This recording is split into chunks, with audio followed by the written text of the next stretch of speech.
let me get an update, I guess, with what do you think about Frank Mir and Josh? What do I think about Frank Mir and Josh? I think Josh had a little bit of a layoff because of the broken hand. He's coming back. He's got great training partners coming in with him. He's on a course of antibiotics. He's just finishing up, so I think his wind will be back to speed. The heat's going to be tough, but it's going to be great because it's hot, it's summer, and people are excited in the summertime because of the heat and the sun, and the energy's better. So I think Josh is going to have a great camp this time, and he'll be more than ready for Frank. Did he get sick, or why was he on antibiotics? Yeah, he got sick. Oh, okay. Looking at Frank, I guess, how do you picture the fight going? Like, because Frank, very good on the ground. Josh is extremely well on the ground. Do you think because they have both of them great ground game? I think they both like to try to stand, and I think they both are good on the ground. It could go either way. Yeah, but this is not a case of who's better and who's worse. It's a case of who's on the downslope and who's on the upslope, and who's in better shape. Yep.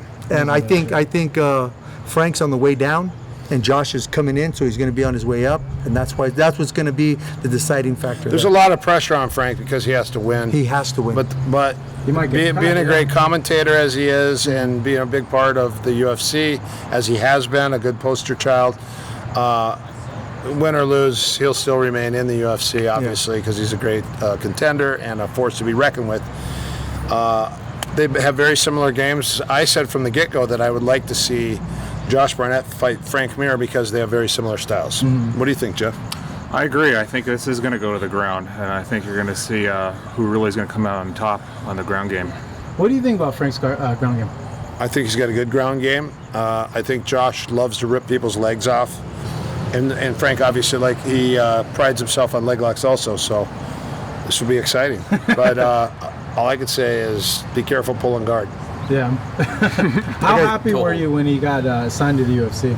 Very happy. Yeah. Because, what's the last step? In the last part of your career, this is his third career, basically, his third chance to be back.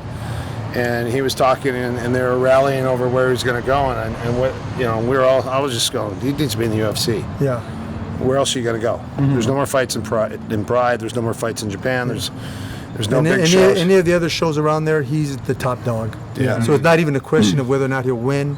It's just paydays. It's just payday. And then who wants to watch a payday? I want to watch. I want to watch him fight top contenders in the end of his career. I want to see him fight the top guys and see how well he'll fare. Me too. Exactly.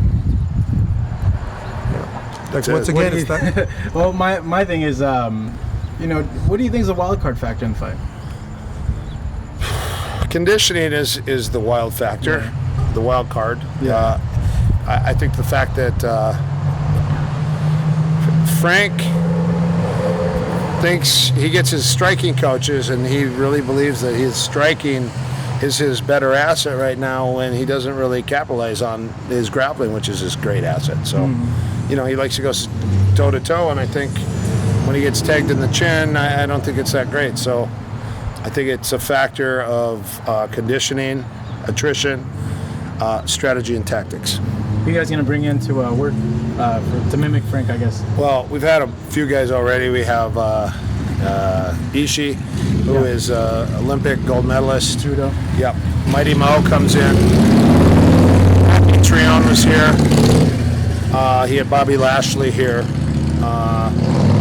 He's a big dude, though. Jack May. Jack May, and then we have some of the guys here in practice. They also help. Okay. Last thing, Big Erik from CrossFit next door. Oh, yeah, he helps all the time. And also the grappling. Yeah, the grappling. I guess, what do you want fans to come away with Josh making the debut back at the UFC? Them to go, holy crap, Josh is in the UFC, and he actually made a statement. Yeah. All right. And a fast statement at that. You want it to be we don't want to see a long fight. We want to see ding ding, like round one, ding ding, ding ding ding ding ding ding ding. That's it, right? Exactly. Yes. I want to see Josh win. Yeah, I mean, first round yes. I've said since day one. They said, who do you think would be a great match for Josh to fight in his first fight in the UFC? I go, Frank Mir. Similar styles. I would love to see Josh. I said that when they were fighting in both different leagues at the same time. I said I would like to see Josh fight Frank. That'd be a good fight. Does Josh still want to rematch Daniel or get another crack at him?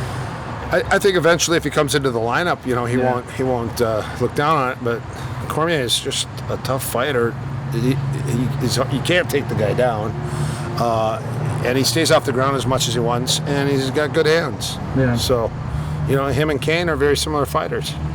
Very true. So any fight he's going to get is going to be a hard matchup anyways. That's what I believe. Come to CSW Training Center and train with us. Have a fun time. We've got a lot of guys and a lot of great training.